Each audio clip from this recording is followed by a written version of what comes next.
Bonjour, aujourd'hui c'est le 30 avril, donc le dernier jour de ce mois, et nous sommes toujours en quarantaine et nous continuons aussi nos méditations sur la grâce de Dieu. Et je voudrais lire avec vous dans 1 Pierre chapitre 5 verset 10. Le Dieu de toute grâce que vous a appelé en Jésus-Christ à sa gloire éternelle, après que vous aurez souffert un peu de temps, vous perfectionnera lui-même, vous affermira, vous fortifiera et vous rendra inébranlable. Hier, nous avons vu que Dieu, la divine puissance, nous avait tout donné pour que nous puissions vivre une vie sainte, une vie selon Dieu. Dieu avait tout donné. Et aujourd'hui, donc, Pierre nous parle de comment ce Dieu de toute grâce va travailler pour nous. Hein? Et, vous savez peut-être, vous ne savez peut-être pas, que cette lettre a été écrite à des chrétiens qui étaient en dispersion, hein, partout dans l'Asie mineure. On pense qu'ils étaient surtout des chrétiens d'origine juive et qui étaient éparpillés partout. Mais on peut aussi penser que ce soit des chrétiens d'origine païenne aussi.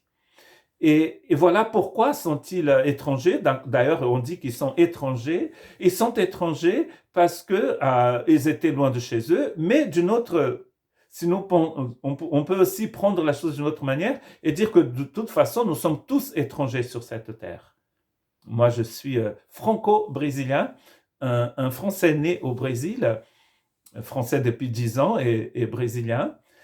Donc, je suis un peu étranger ici, hein, quand même, quoique maintenant je suis français. Mais nous sommes tous étrangers sur cette terre. Et ce virus nous montre qu'il a une très grande fragilité dans cette humanité, n'est-ce pas?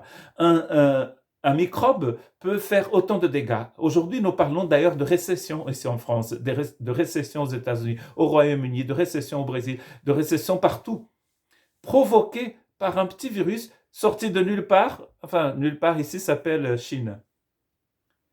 Nous sommes très peu de choses. Et Pierre dit à ces chrétiens que pour un peu de temps, ils passent par cette tribulation. Mais que nous avons pour nous un Dieu qui est le Dieu de toute grâce. Dieu est rempli de grâce. Et c'est par cette grâce qu'il a rempli notre cœur d'amour, de paix, de joie, de pardon, d'espérance. Et qu'est-ce qu'il va faire avec cette grâce? Il va lui-même nous perfectionner. C'est son travail. Bien sûr, quand nous, notre cœur est ouvert à laisser le Seigneur nous perfectionner. Il va nous affermir pour que nous ne puissions pas être ébranlés par un vent de virus, par une tribulation.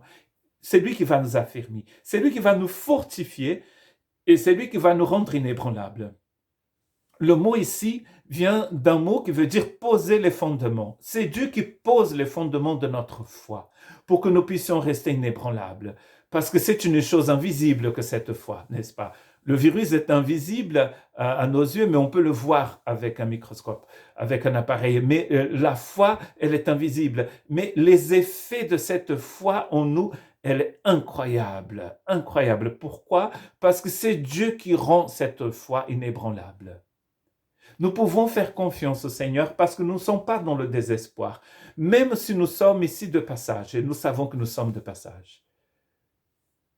Vous êtes peut-être chez vous, vous habitez dans votre pays d'origine, mais vous êtes de passage sur cette planète.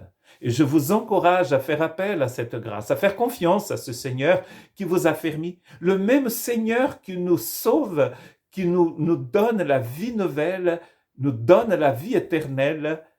Il nous aide à courir. Il nous a donné déjà 2 jambes, mais il nous a donné l'énergie et c'est lui qui court avec nous. Je serai avec vous tous les jours, a dit Jésus, jusqu'à la fin des siècles.